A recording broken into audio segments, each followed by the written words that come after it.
अस्सलामुअलैकुम dear students, कैसे हैं आप सब। उम्मीद करता हूं कि आप सब घर आफियत से होंगे। तो आज के लेक्चर में हम डिस्कस करेंगे इम्प्रूव्ड आइलर्स मेथड। इसको हाइन मेथड्स का नाम भी दिया जाता है। तो इससे पीछे वाले लेक्चर में हमने आइलर्स मेथड को डिस्कस किया था, बिल्कुल उसी तरह है, लेकिन इसमें थोड़ी सी चेंजिंग है, थोड़ा सा फार्मूला चेंज हो जाएगा। सोल्व सारा उसी तरह होगा जैसे पीछे वाला होता है, यानी कि टेक्निक सेम है, सिर्फ फार्मूले का डिफरेंस है। तो चलिए आइए हम स्टार्ट करते हैं। कहता है इम्प्रूव्ड आइलर्स मेथड या Heun's method is basically extension of Euler's method. Euler method को ही थोड़ा सा एक्सटेंड कर दिया गया है और इसमें ट्रेपेजॉइडल रूल यूज़ होगा इंटीग्रेशन का। आइलर्स मेथड में integration rule rectangular rule use होता था, इसमें ट्रेपेजॉइडल रूल जो है वो यूज़ हुआ करेगा। तो ये ट्रेपेजॉइडल रूल क्या होता है, ये जब हम न्यूमेरिकल इंटीग्रेशन पढ़ेंगे ना, उसमें सारी चीज़ें डिटेल से डिस्कस करेंगे। यहाँ पे थोड़ा सा यूज़ है वो मैं आपको बता दूंगा जितना आपको ज़रूरत है, ठीक है। तो चलिए आइए हम स्टार्ट करते हैं। सबसे पहले देखिए कि इसमें इस इक्वेशन को सोल्व किया जाएगा। D Y over D x is equal to F of x comma Y. Initial condition है, ये इनिशियल कंडीशन दी गई है कि Y of x naught is equal to Y naught होता है और एच एक स्टेप साइज होता है, यानी कि बताता है एक स्टेप आगे, यानी कि एक्स नाट है ना। अब एक्स नाट में अगर मैं एच ऐड कर दूंगा ना, यानी कि एक स्टेप आगे बढ़ गया एक्स नाट में, तो एक्स वन आ जाएगा। एक स्टेप में एच वन में एक्स वन में एक स्टेप आगे बढ़ूंगा तो ये आ जाएगा, और x2 में अगर h ऐड करूंगा तो ये नेक्स्ट स्टेप आ जाएगा, यानी कि ये वाली चीज़ होती है, ठीक है। ये इसको स्टेप साइज फंक्शन कहते हैं कि ये स्टेप बढ़ के x आगे वाला आ जाता है, ठीक है। अच्छा, इंटीग्रेट कर देंगे इससे डिफरेंशियल इक्वेशन को by using the trapezoidal rule. पीछे वाले लेक्चर में आइलर्स मेथड में रेक्टेंगुलर रूल के तहत किया था, यहाँ पे ट्रेपेजॉइडल रूल के तहत करेंगे, ठीक है। यानी कि इस तरफ इंटीग्रेशन आ गई, इस तरफ इंटीग्रेशन, ये डेरिवेटिव इंटीग्रेशन से कैंसिल होकर वाया आ गया और अपर लिमिट लोअर लिमिट लग गई। अब इसको ट्रेपेजॉइडल रूल के जरिए एक्सपेंड करेंगे, एवेलुएट करेंगे। वो ट्रेपेजॉइडल रूल क्या होता है, ये साइड पे लिखा हुआ है, इस साइड पे लिखा हुआ है। क्या होता है, कहता है कि एरिया ऑफ ट्रेपेजॉइडल क्या हो जाएगा, ट्रेपेजियम क्या होता है, 1/2, 1/2 लेंथ को रिप्रेजेंट करता है, 1/2 सम ऑफ पैरेलल साइड्स, और हमने पैरेलल साइड्स का सम ले लेना है, डिस्टेंस बिटवीन दीज। जैसे 1/2 ये आ गया 1/2 f of x naught y naught plus f of x one y one, यानी कि यहाँ पर ये आ जाएगा। आपको सिंपल अल्फाज में अगर बताऊँ ना, तो एच लेंथ होती थी, विड्थ होती थी, और ये लेंथ को रिप्रेजेंट करेगा दोनों साइडों में। तो आपने क्या करना है, सिंपल ये कि h/2 एक्स नाट वाई नाट पे एफ की वैल्यू और एक्स वन वाई वन पे, यानी कि h/2 एफ नाट प्लस एफ वन आ जाएगा, या आप ये कह लें ये वाली चीज़ आ जाएगी, ठीक है। अगर फ़र्ज़ किया है, आगे जाके मैं मज़ीद चीज़ें बताऊंगा। सिंपल आपने क्या याद रखना है, सिंपल आपने ये रखना है कि अगर हमारे पास ये एक्स नाट का पॉइंट है, ये वाई नाट का, ये एक्स वन का पॉइंट है, ठीक है। यहाँ पे कहीं वैल्यू वाई नाट आती होगी, यहाँ पे कहीं वैल्यू जो है वो वाई नाट आती होगी, कोई ना कोई एक फंक्शन होगा, कोई भी आप ग्राफ लगा लें, जो भी लगा लें आप, ठीक है। तो function f of x comma y है, इंटीग्रेशन एक्स नाट से x one f of x comma y d x किसके इक्वल होती है, ट्रेपेजॉइडल रूल लगा के आप इसको किसके इक्वल लिखेंगे, h/2 एफ नाट प्लस एफ वन, बस। तो h/2 इसको मुकम्मल फॉर्म में लिख दें तो ये एक्स नाट वाई नाट बन जाएगा, और प्लस इसको मुकम्मल फॉर्म में लिख लें तो ये f of x one y one बन जाएगा। ये वाला बस रूल है। तो यानी कहने का मतलब ये है कि इसकी जगह पे ना हमने लिख दिया क्या, h/2 एफ नाट प्लस एक्स वन। एफ नाट बताया है ये है, और एक्स एफ वन इसके इक्वल, ठीक है। अब ये देखिए, ये upper limit minus lower limit put की तो ये आ गया। तो इसको y1 भी लिखा जा सकता है, क्योंकि हमने पढ़ा था कि ये इसके इक्वल होता है। तो अगर मैं 1 लगा दूंगा तो ये 1 वाला भी बन जाएगा। तो y1 आ गया, ये y0 आ गया, ये उधर जाकर प्लस का हो गया, तो ये वाला बन गया y1 के हिसाब से। अगर y2 यहाँ पे लगा दें तो वहाँ 1 1 बन जाएगा, 2 1, और यहाँ पे फिर क्या बन जाएगा, यहाँ पे फिर 1 2 बन जाएगा, ठीक है। ये वही चीज़ नीचे वाले देख लेना फार्मूलाज। तो यहाँ पे सिमिलरली लिख दिया गया है कि y2 आ जाएगा y1 और f1 प्लस f2, और y3 आ जाएगा y2 और f2 प्लस f3। इसी तरह चलते चलते yn प्लस वन इसके इक्वल आ जाएगा।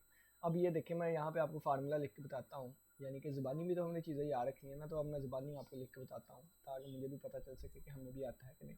तो yn प्लस वन किसके इक्वल होगा, yn, और प्लस आ जाएगा h/2 h/2 आ जाएगा, और यहाँ पे क्या आएगा, y1 yn आ जाएगा, yn था तो fn आ गया, और yn प्लस वन है तो f of n plus one आ जाएगा। ये हमारा इन जनरल फार्मूला बन गया है, ठीक है। ये आसान सा, ठीक है, ये वाला फार्मूला बन गया है। और अगर हम इसको ओपन करके देखें, यानी कि एफ एन, तो ये f of x n y n बन गया। इसको ओपन करके देखेंगे तो ये वाली चीज़ बच्चे बन जाएगी, ठीक है। अब यानी कि जब इनको ओपन करके देखेंगे ना, यानी कि अगर मैं इनको ओपन करके देखूँ, यानी कि इनको अगर ओपन करके लिखूँ तो इसकी जगह पे क्या आ जाएगा, इसकी जगह पे आ जाएगा f of x n y n, और इसकी जगह पे क्या आ जाएगा, इसकी जगह पे आ जाएगा f of x n plus one और वाई एन प्लस वन आ जाएगा। अच्छा बच्चों, यहाँ पे एक छोटी सी बात आप लोगों ने डिस्कस करनी है। देखें ये क्या है वाई एन, तो वाई एन हमें पहले ही पता होगा। ये क्या है एक्स एन भी पहले पता होगा। ये क्या है वाई एन भी पहले ही पता होगा। ये क्या है एक्स एन प्लस वन भी पहले ही पता होगा। ये क्या है वाई एन प्लस वन, तो ये क्या है वाई एन प्लस वन, यानी कि ये भी वाई एन प्लस वन है, ये भी y n plus one. Y n plus one को तो मालूम करना चाह रहे हैं, तो ये वाई एन प्लस वन कैसे आ गया। तो बच्चों फिर इस वाई एन प्लस वन को हम पीछे वाले मेथड से सोल्व करेंगे। इस वाई एन प्लस वन को फिर हम पीछे वाले मेथड से, कौन सा, आइलर मेथड जो था, ये इम्प्रूव्ड आइलर मेथड का है। तो इम्प्रूव्ड आइलर मेथड के वाई एन प्लस वन में आइलर्स मेथड का y n plus one use होगा, ठीक है। दोबारा डिस्कस कर लें। अगर हम y n plus one find करना चाहते हैं तो इसका फार्मूला ये है। अगर y n plus one find करना चाहते हैं, इसका फार्मूला ये है। लेकिन इसमें भी वाई एन प्लस वन आ रहा था, तो फिर ये आइलर मेथड से कैलकुलेट करेंगे। तो ये लिख दिया गया है वाई एन प्लस वन जो इसमें आ रहा है can be calculated by Euler's method. फिर यहाँ पे पुट करेंगे, ये सारा एवेलुएट करेंगे, जो आंसर आएगा वो इम्प्रूव्ड आइलर मेथड का वाई एन प्लस वन आएगा, ठीक है। तो ये वाली बात आपने यहाँ पर डिस्कस करनी है। अच्छा एक और बात है कि ये जो यहाँ पे लिखा हुआ है वाई एन प्लस वन, ये इम्प्रूव्ड आइलर मेथड से आएगा। तो इम्प्रूव्ड आइलर मेथड का फार्मूला क्या था बच्चों, वो था y n plus h f of x n y n. तो इसकी जगह पे ये लिख दें, तो ये उन्होंने इसकी जगह पे लिख लिया। क्वेश्चन करेंगे वहाँ से सारी समझ आएगी, लेकिन इससे पहले मैं आप लोग को बताऊंगा कि आइलर्स मेथड आपको आना चाहिए, फिर ही आप इम्प्रूव्ड आइलर मेथड पे जा सकते हैं, ठीक है। तो चलिए आइए हम स्टार्ट करते हैं। ये आ गया। ये कहते हैं, ये क्वेश्चन है 2015 में आया हुआ था। कहते हैं सोल्व करें इस डिफरेंशियल इक्वेशन को। ये हमें इनिशियल कंडीशन दी गई है बच्चों, ये एक्स नाट की वैल्यू हो गई, ये वाई नाट की वैल्यू हो गई। एच हमें दिया गया है, स्टेप साइज फंक्शन है 0.1, वाई ऑफ 0.1 ही मालूम करना है। अगर आप देखें तो एक्स नाट कितना है, एक्स नाट कितना है, जीरो है। ये एक्स नाट की वैल्यू कितनी है, ये देखें 0 है। तो अगर मैं एक्स नाट में ऐड कर दूँ एच, यानी कि अगर मैं ज़ीरो में ऐड कर दूँ 0.1 तो कितना आ गया 0.1, और ये x1 की वैल्यू आ जाएगी। एक स्टेप आगे बढ़ गए। और हमने, इसका मतलब क्या है, इसका मतलब है ये वाली चीज़। तो x1 की वैल्यू ये आ रही है, तो y ऑफ x1 हम फाइंड करेंगे। क्या करेंगे, y ऑफ x1, छोटी सी चीज़ है। तो चलिए आइए देखते हैं। सबसे पहले आपने लिख लेना है कि हमें ये चीज़ गिवन है। जब इसको कंपेयर करेंगे ना हम इससे, d Y over D x is equal to F of x comma y से, तो f of x comma y की ये वाली कीमत आ जाएगी। तो ये आगे हमें पता है एक्स नाट 0 है, ये मैंने आपको बताया हुआ है। वाई नाट भी बताया है 0 है, और एच ये वाला है। सबसे पहले x1 की वैल्यू कितनी आ गई बच्चों, 0.1 आ गई। तो ये x1 की वैल्यू 0.1 आ गया। फार्मूला लगा दे। फार्मूला क्या था, बाय हंस मेथड हमने फार्मूला लगा दिया ये वाला। y1 फाइंड करना चाहते हैं, y1 असल में क्या है, y ऑफ x1 है। y ऑफ x1 फाइंड करना चाहते हैं, y1 किसके इक्वल आ गया, ये आ गया y0, ठीक है, यानी कि इससे एक पीछे वाला y0 plus h/2 x0 plus f1। अब ये जो f1 है ना, f1 का मतलब क्या है, f ऑफ x1 y1। ये जो y1 है ना, ये जो y1, ये आइलर्स मेथड से निकलेगा। आइलर मेथड का y1 किसके इक्वल होगा, y0 प्लस f, यानी कि ये आइलर्स मेथड का y1 होगा। और इसको अगर हमने निकालना है तो ये चीज़ बच्चों किसके इक्वल हो जाएगी, f of x naught y naught किसके इक्वल हो जाएगा, x naught plus y naught के इक्वल, ठीक है। यहाँ से तो ये बन जाएगा x naught plus y naught के इक्वल बन जाएगा, ठीक है। तो ये बन जाएगा h ये वाली चीज़ बन जाएगी, ठीक है। तो सबसे पहले हम क्या निकालने लगे हैं, आइलर मेथड से y1 निकालने लगे हैं, ये वाली चीज़ निकालने लगे हैं, ठीक है। ये वाली यहाँ, ठीक है, ये वाली चीज़। तो ये किसके इक्वल आएगा, y naught plus h f of x naught y naught, यानी कि ये वाला फार्मूला। फिर इसके आगे ये वाली चीज़ आ गई। फिर यहाँ पे देखिए y नाट 0 था, h 0.1 था, x नाट प्लस y नाट, x नाट भी 0 था, y नाट भी 0, ये 0 आंसर आ गया किसका, इसका 0 आंसर आ गया। अब इसका 0 आंसर आ गया किसका, y नाट का, इसका 0 आंसर आ गया, ठीक है, ठीक है। अब ये देखें, अब इस पर थोड़ा सा गौर करें कि ये चीज़ किसके इक्वल आएगी, ये चीज़ किसके इक्वल आएगी। हमें पता है, हमें क्या पता है, हमें ये पता है कि f of x comma y इसके इक्वल है। अगर मैं f ऑफ x1 कर दूं तो यहाँ भी x1 आ जाएगा। अगर y1 डैश कर दूं तो ये भी y1 टिल्डा आ जाएगा।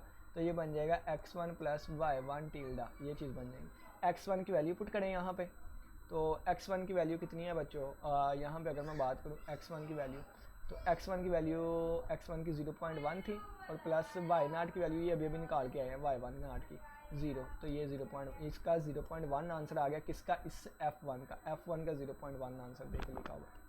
x0 किसके, f0 किसके इक्वल होगा, इसके इक्वल होता है ये x0 प्लस y0, ये 0 आ गया, यानी कि कहने का मतलब है f0, ये दोनों वैल्यूज़ हमने निकाल ली। यहाँ पे अब सारी कीमतें पुट कर दें, y0 हमें पता था, h की कीमत पे दी थी, f0 भी हमने निकाल लिया है, f1 भी हमने निकाल लिया है, f1 में आगे यूज़ हो रहा था y1 डैश का, y1 टिल्डा का, इसको हमने आइलर मेथड के ज़रिए निकाल दिया हुआ, यानी कि ये सारा कर कर ना यहाँ तक ये y1 की वैल्यू आ गई जो कि y ऑफ x1 था, x1 0.1 होता है तो y ऑफ 0.1 ये वाली कीमत आ गई है। That is a required answer. एक और क्वेश्चन करते हैं, उससे आपको अच्छे से समझ आएगी। कहता है यूज़ द हाइंस मेथड, यानी कि इम्प्रूव्ड आइलर मेथड को हमने यूज़ करते हुए ये वाली चीज़ हमें दी गई है, ये है, ये है। मैं सारी चीज़ें अब आपको सोल्व करके दिखाऊंगा। x0 कितना है बच्चों, 0 है, y0 y1 y0 कितना है बच्चों, ये 1 लिखा हुआ है तो 1 आ जाएगा। h की वैल्यू कितनी है बच्चों, 0.1 है। f ऑफ x, y ये आ जाएगा, और हमने फाइंड क्या करना है, y ऑफ 0.2 फाइंड करना है। तो देखें x1 आ जाएगा, एक कदम आगे बढ़ जाओ, 0 प्लस 0.1, तो ये x1 आ गया 0.1। अब 0.1 में एक कदम आगे बढ़ोगे ये आ जाएगा, ठीक है, ये 0.1 था, 0.1 में h ऐड कर दूंगा तो ये बन जाएगा 0.2। तो हमने 0.2 पे ही फाइंड करनी है, यानी कि हमने y of 2x2 he find करना है, y of x2 he find करना है। तो y ऑफ x2 किसके इक्वल होता है, y2 के इक्वल होता है, यानी कि इसको हमने फाइंड करना है। तो बच्चों y2 का हाइंस मेथड से फार्मूला क्या होगा, ये फार्मूला बन जाएगा y1 plus h/2 f1 plus f2, ये बन जाएगा। अब बच्चों देखें यहाँ पे ये y1, पहले y1 तो हमें मालूम हो फिर ही y2 फाइंड कर सकते हैं। तो y1 का फार्मूला भी क्या होगा, y1 का फार्मूला होगा बच्चों y1 is equal to y0 plus h/2 f of 0, ये हाइंस मेथड इस पर भी लगेगा, f0 प्लस f1। बच्चों f0 तो हम फाइंड कर लेंगे इजीली, f0 का मतलब क्या है, f ऑफ x0 y0, तो ये क्या आ जाएगा, ये आ जाएगा ये निकाल लेंगे हम, ये निकालना आता है हम लोगों को। कैसे निकालेंगे देखें ना, f ऑफ x, y इसके इक्वल था, तो अगर मैं यहाँ पे नाट लगा दूँ और यहाँ पे नाट लगा दूँ तो x0 का स्केयर माइनस y0 का स्केयर आ जाएगा, यानी कि ये चीज़ बन जाएगी x0 का स्केयर माइनस y0, ठीक है, माइनस y0 बन जाएगा। अच्छा, इससे f1 की बात करें तो ये बन जाएगा f ऑफ x1 y1। अब देखिए ये भी y1 है, ये भी y1, तो ये इसके ऊपर ये इस तरह लगा दें, इसका मतलब ये आइलर्स मेथड से निकल के आएगा। ये जो y1 यहाँ पे निकल के आएगा ना, y1 ये अकेला जो y1 होगा, ये y1 अकेला निकल के आएगा इस फार्मूले से, y1 is equal to y0 plus h f of x0 और y0 से, यानी कि असल में ये y1 कहाँ से निकल के आएगा, ये y1 निकल के आएगा y0 plus h f of 0 से निकल के आएगा। अब ये जो y1 की कीमत आ जाएगी ना, ये वाली y1, ये इसकी कीमत जो आ जाएगी, फिर वो यहाँ पर पुट करेंगे तो इसका फार्मूला बनेगा x0 का स्केयर माइनस y0 का ये साइन। मिक्सअप हो रही हैं चीज़ें, लेकिन मैं आपको सिंपल क्या बता रहा हूँ, सिंपल ये है, मैं आपको अब बता देता हूँ। ये चीज़ें हमें गिवन है ना, x0 y0 और h, ये गिवन है। शुरू से देखिए क्वेश्चन हमें गिवन था कि हाइंस मेथड को यूज़ करके आपने इस फर्स्ट ऑर्डर डिफरेंशियल इक्वेशन को सॉल्व करना है। ये कंडीशन गिवन थी, ये h गिवन था, y ऑफ 0.2 हमने फाइंड करना था। बस फिलहाल यहाँ पे रहे, ये हमने x0 की वैल्यू लिख ली, यहाँ पे y0 की वैल्यू आ गई, h आ गई 0.1, ये इसको कंपेयर किया अगर हमने तो f ऑफ x, y किसके, x square minus y square के इक्वल आ जाएगा, ठीक है। हम फाइंड क्या करना चाहते हैं, इसको फाइंड करना चाहते हैं, पहले 0.2 पे हम पहुंचते हैं। 0 थी x की वैल्यू, एक स्टेप आगे बढ़े, 0.1 ऐड किया तो ये x1 की वैल्यू आ गई, इसमें 0.1 दोबारा ऐड करेंगे, x2 की वैल्यू आ जाएगी, और देखें ये 0.2 आपस में मिल गए, यानी कि एक जैसे ही है, इसका मतलब x2 तक हम जाएंगे। y ऑफ x2 या y2 हमने फाइंड करना है। y2 फाइंड करने से पहले हमें y1 फाइंड करना पड़ेगा, ठीक है। तो y1 का फार्मूला क्या है देखें, सबसे पहले देखें कि हम क्या फाइंड करेंगे, ये y1 फाइंड करेंगे, y1 सबसे पहले हम क्या फाइंड करेंगे, ये y1 हमने फाइंड करना है। y1 का हमने फार्मूला लगाना है, y0 हमें पता है, h हमें पता है, f0 भी हम इस चीज़ों से निकाल लेंगे, यहाँ तक पहुँच के निकाल लेंगे, यहाँ से ये निकाल लेंगे। f1 F1 को ओपन करके लिखें तो ये चीज़ बनती है। यहाँ पर y1 आ रहा है, yn पहले हम आइलर्स मेथड से निकाल लेंगे, y1 की कीमत निकालेंगे, फिर वो यहाँ पे पुट करेंगे ये चीज़ में, तो फिर हमारे पास F1 आएगा। F0 भी आ गया, F1 भी आ गया, H भी पता था, y0 भी पता था, y1 निकला है। अब ये y1 यहाँ पे पुट करेंगे, H भी हमें पता है, F1 भी हमें पता है, ये देखें ना F1 यहाँ पे निकला हुआ, ठीक है, F1 भी हम। अब F2 नहीं हमें पता, तो F2 में जो y2 यूज़ होगा वो भी दोबारा आइलर्स मेथड से निकाल लेंगे, यानी कि y2 ये यूज़ होगा, ठीक है। यानी कि अगर मैं यहाँ पे F2 लिखना चाहूँ ना, तो F2 हमारे पास बनेगा f ऑफ x2 y2, और इसके ऊपर ये लगा दें, और ये y2 जो है वो निकल के आएगा किससे, y1 plus h f of x1 y1 से निकल के आएगा। आइलर्स मेथड के तहत पहले y2 निकालेंगे, वो यहाँ पे पुट करेंगे, f2 की वैल्यू आएगी, f2 प्लस f1 h/2 ये करेंगे तो y2 निकल आएगा। अब ये सारा क्वेश्चन जो है हम सोल्व्ड फॉर्म में देख लेते हैं। तो बच्चों सबसे पहले उन्होंने क्या करना है, ये क्वेश्चन वो ना किताब वाले ये नीचे से स्टार्ट करेंगे, तो बिल्कुल बेहतरीन चीज़ भी यही है, नीचे से स्टार्ट करें। सबसे पहले उन्होंने क्या करना है कि देखें, ये हमें ये चीज़ें गिवन थी, ये डिफरेंशियल इक्वेशन थी, ये x ऑफ 0 0 के इक्वल था, y ऑफ 0 1 के इक्वल था, h ये था, f ऑफ x, y इसके इक्वल आ गया। सबसे पहले f0 निकालने लगे हैं, तो f0 यानी कि यहाँ पे 0 लगा दे, यहाँ 0 लगा दे, तो x0 का स्क्वायर माइनस y0 आ गया। x0 की वैल्यू पता है 0 है, y0 कितना है 1 था, ये देखें ना 0 और 1, तो 0 का स्क्वायर -1 आंसर आ गया, f0 का -1 आंसर आ गया, ठीक है। अब क्योंकि y1 तक हमने पहुंचना है तो पहले x1 पता हो, तो x1 की वैल्यू ये मैंने निकाल के दी गई है आप लोग को 0.1, तो 0.1 आ गया। अब आइलर्स मेथड से हम y1 फाइंड करेंगे, तो y1 आइलर मेथड यूज़ करेंगे, तो ये देखें मैंने आइलर मेथड से y1 लिखा हुआ, किसके इक्वल होता है y0 plus h f of x0 y0 वाला लिखा हुआ। यहाँ पे ये सारी कीमतें पुट करेंगे, कीमतें आपको पहले से मालूम है, ठीक है। तो ये सारी कीमतें मालूम, यानी कि ये -1 पुट कर देंगे, इसकी जगह -1 आएगा, क्योंकि असल में ये देखें ना, ये किसकी जगह -1 आएगा, तो ये सारी कीमतें पुट करके 0.9 आ गया, इसका आंसर कितना आया 0.9 आया, y1 का 0। अब हम हाइंस मेथड यूज़ कर लेंगे, ये वाली चीज़, y0 1 था, h की कीमत आ गई, f0 भी हमारे पास -1 निकल के आया हुआ था, लगा दिया, f1 को अगर हम देखें ना, तो f1 को निकालना पड़ेगा। f1 कैसे निकालेंगे, ये यहाँ पे निकाला हुआ है, f1 किसके इक्वल है, f ऑफ x1 y1, ये वाली चीज़, ठीक है। क्योंकि यहाँ पे क्यों डैश आई, क्योंकि देखें ना y1 में आगे y1 आ रहा है, तो आगे वाला y1 फिर वो ये वाला होगा टिल्डा वाला, तो ये किसके इक्वल होगा, x1 का स्क्वायर माइनस y1 का ऊपर टिल्डा, ये कैसे आया यहाँ इसकी मदद से, ठीक है। तो ये वैल्यूज़ पुट करके ये जवाब आ गया, तो f1 की कीमत यहाँ पे पुट करेंगे, पुट करने पे y1 आ जाएगा, x1 पे यानी कि 0.1 पे ये हमारे पास कीमत आ गई। लेकिन हमने y2 फाइंड करना था, तो y2 के लिए जो चीज़ें ज़रूरी है वो अब निकाल लेंगे हम। y2 के लिए आइलर्स मेथड का y2 डैश में निकालेंगे, f1 भी हमें पता होना चाहिए। f1 कहता है कि ये वाली चीज़ आ जाएगी, f1 x1 y1 के ज़रिए, ठीक है। ये वाला जो पहले f1 निकाला था बच्चों, वो f1 था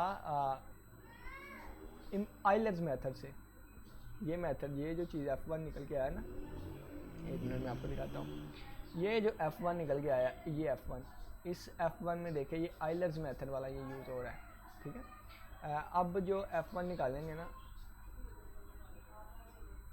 ये वाला, तो इसमें y1 यूज़ हो रहा है, उसमें y1 के ऊपर टिल्डा यूज़ हो रहा था, तो थोड़ा सा चेंजिंग आएगा, वो 0.90 था, ये आगे 55 भी है, ठीक है। तो ये f1 को ही हो रहा है। x2 निकाल लेंगे, अब y2 हम आइलर्स मेथड से निकालेंगे, क्योंकि f2 में ये यूज़ होगा, ये y2 आ गया, ठीक है। ये f2 में इसका यूज़ हुआ, तो ये वाली चीज़ हमने निकाल ली। ये सारा आप लोग को बताया हुआ है, जब आप प्रोसीजर वाइज एक क्वेश्चन खुद करेंगे ना, आपको सारी समझ आएंगी। y2 f1 प्लस ये वाली चीज़ आ जाएगी, y1 की कीमत आ गई प्लस h/2 आ गया, f1 की कीमत आ गई, f2 की कीमत जिसमें आइलर्स मेथड वाला y2 यूज़ हो रहा था वो वाली कीमत लगा देंगे। यहाँ से y2 की कीमत यानी कि y ऑफ x2 पे y ऑफ 0.2 हमारे पास ये कीमत आ गई, और ये अप्रोक्सीमेट आंसर आ गया है। अब इसका एग्जैक्ट सोल्यूशन निकालेंगे। ये इतना क्वेश्चन क्लियर हो गया है कि हाइंस मेथड से सोल्व करें।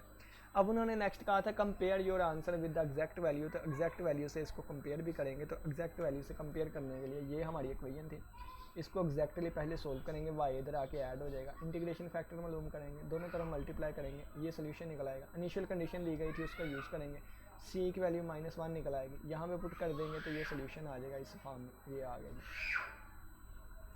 अब 0.2 पे वैल्यू फाइंड करनी है, तो x की जगह 0.2 रख दें तो ये आंसर आ जाएगा। अप्रोक्सीमेट आंसर क्या आया था, अप्रोक्सीमेटरी आंसर ये वाला आया था, कौन सा, ये वाला आया था, और एग्जैक्ट आंसर ये आया। दोनों को माइनस कर दें, जिसको जिससे मर्जी करके एब्सोल्यूट वैल्यू ले लें, वो ज़्यादा बेटर होता है। एब्सोल्यूट वैल्यू लेंगे तो आंसर एरर आ जाएगा 0.0039 आ जाएगा, ठीक है। अब परसेंटेज फाइंड करनी है, तो इसके डिवाइड में अपना अप्रोक्सीमेट आंसर लिख ले। अप्रोक्सीमेट आंसर था 0.8174 और मल्टीप्लाई बाय 100% से निकाल दे तो ये हमें परसेंटेज आ जाएगा कि 0.5% जो है एरर है इसमें, ठीक है। तो हाइंस मेथड ज़्यादा बेटर है उससे, आइलर्स मेथड से, यानी कि इम्प्रूव्ड आइलर मेथड ज़्यादा बेटर है, ठीक है। तो ये इसके रिलेटेड एक क्वेश्चन आप लोगों ने ये खुद करना है। थोड़ा सा मैं आपको गाइड कर देता हूँ। y 0.2 पे जाना है, यानी कि इसमें भी 2 कदम ही आएंगे, y2 ही आप लोगों ने फाइंड करना है, ठीक है। तो ये अब आप लोग खुद करेंगे, सिर्फ डिफरेंशियल इक्वेशन मुख्तलिफ है, बाकी सारा क्वेश्चन सेम होगा। नेक्स्ट क्वेश्चन ये है, इसमें देखें तो ये भी 2 स्टेप तक ही जाएगा। एक 0.1 है, x0 0 है, तो x1 0.1 आ जाएगा और x2 0.2 आ जाएगा, और इस पर ही हमने वैल्यू फाइंड करनी है। ये भी आप खुद कर लेंगे, सिर्फ डिफरेंशियल इक्वेशन ही मुख्तलिफ है। और ये एक क्वेश्चन खुद करिएगा ना, इसको कंपेयर भी करना है। नेक्स्ट जो है वो असाइनमेंट्स आ गई हैं, तो ये असाइनमेंट्स आप खुद टैकल करिएगा। उम्मीद करता हूँ कि आज के लेक्चर की समझ आई होगी। किसी बच्चे का कोई भी क्वेश्चन है लाजमी पूछेगा। इंशाल्लाह नेक्स्ट लेक्चर में हम मॉडिफाइड आइलेट्स मेथड को डिस्कस करेंगे। किसी बच्चे का यहाँ तक कोई भी क्वेश्चन है लाजमी पूछिए। इसी के साथ इजाज़त दे, अपना बहुत सा ख्याल रखिएगा। इंशाल्लाह फिर मुलाकात होगी एक नए लेक्चर के साथ, तब तक के लिए इजाज़त दे। अल्लाह हाफिज़, अल्लाह मेहरबान।